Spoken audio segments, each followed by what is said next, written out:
আসসালামু আলাইকুম রসনা বিলাস চ্যানেলে সবাইকে আবারও আমন্ত্রণ জানাচ্ছি নতুন আরও একটি রেসিপি দেখার জন্য। আজকে আমি আপনাদের সাথে একদম সহজ উপায়ে ঝটপট কিভাবে ঘরে থাকা মশলা দিয়ে চমৎকার একটি চিকেন ফ্রাই তৈরি করে নেওয়া যায় তারই ডিটেলস একটা রেসিপি শেয়ার করব। আশা করছি আপনাদের কাছে ভালো লাগবে।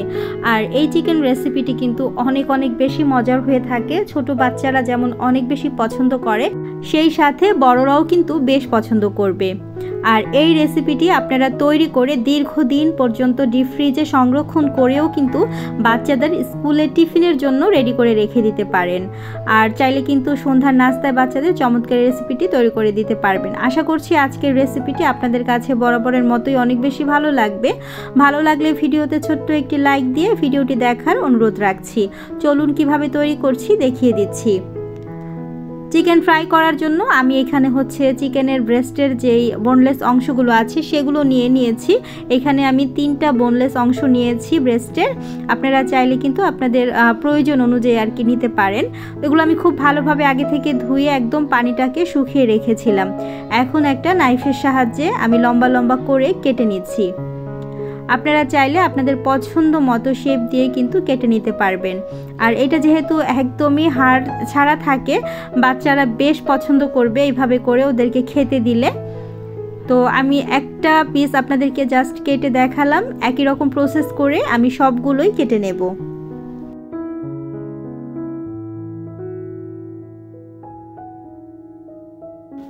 আর এরই মাঝে দেখতেই পাচ্ছেন আমি অফ ক্যামেরায় সবগুলো চিকেন পিস করে নিয়েছি। আপনারা চাইলে কিন্তু ছোট বড় করে নিতে পারেন। আপনারা চাইলে এরকম টুকরো টুকরো করেও নিতে পারেন, আবার চাইলে এরকম লম্বাটেই রাখতে পারেন। আমি জাস্ট আপনাদেরকে দুইটা একটু কেটে দেখালাম। আপনারা চাইলে কিন্তু এরকম ছোট ছোট করেও নিতে পারেন।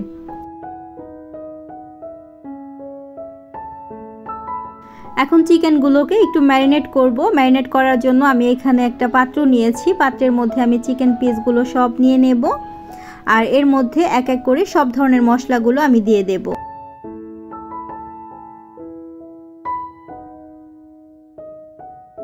এখন চলুন ম্যারিনেশন করার জন্য যা যা লাগছে সব উপকরণগুলো একটু দিয়ে দিচ্ছি। আমি এখানে হাফ চা চামচের মতো লবণ দিয়েছি, হাফ চা চামচ লাল মরিচের গুঁড়া, ধনিয়ার গুঁড়া দিয়েছি হাফ চা চামচের মতো, আরও দিয়ে দিচ্ছি পাপরিকা পাউডার। আমি পাপরিকা পাউডারও হাফ চা চামচের মতো দিয়েছি। আর 1 চা চামচ দিয়ে দিচ্ছি সয়া সস। তো লবণের পরিমাণটা কিন্তু আমি এই কারণেই কম দিয়েছি, যেহেতু এখানে বিভিন্ন ধরনের সস ব্যবহার করা হবে। হাফ চা চামচ করে আমি এখানে আদা আর রসুন বাটা দিয়েছি। আর 2 চা চামচের মতো দিয়ে দিয়েছি টমেটো সস। এখন ভালোভাবে হাত দিয়ে মাখিয়ে 10 মিনিটের মতো ম্যারিনেট করে রেখে দিতে হবে। আপনারা চাইলে কিন্তু আধা ঘন্টা ম্যারিনেট করে রাখতে পারেন, তবে আমার হাতে যেহেতু সময় নেই আমি 10 মিনিটের মতোই জাস্ট ম্যারিনেট করে রেখে দেবো।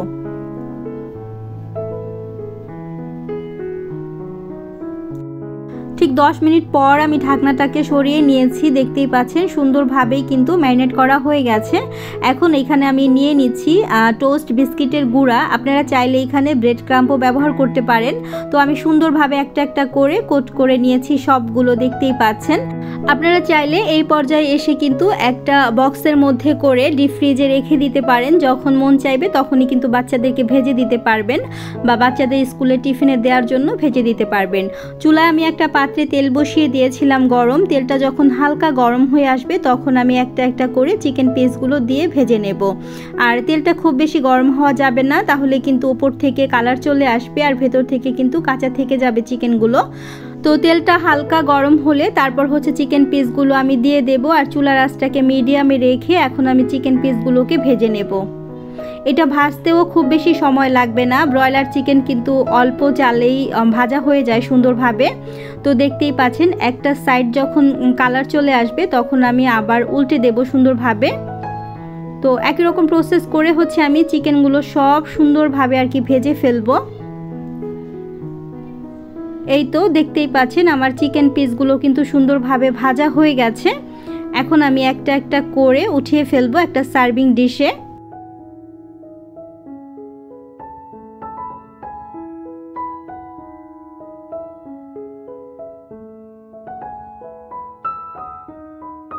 এই তো চিকেন পিসগুলো আমার ভাজা হয়ে গেছে, আমি একটা সার্ভিং ডিশে উঠিয়ে নিয়েছি।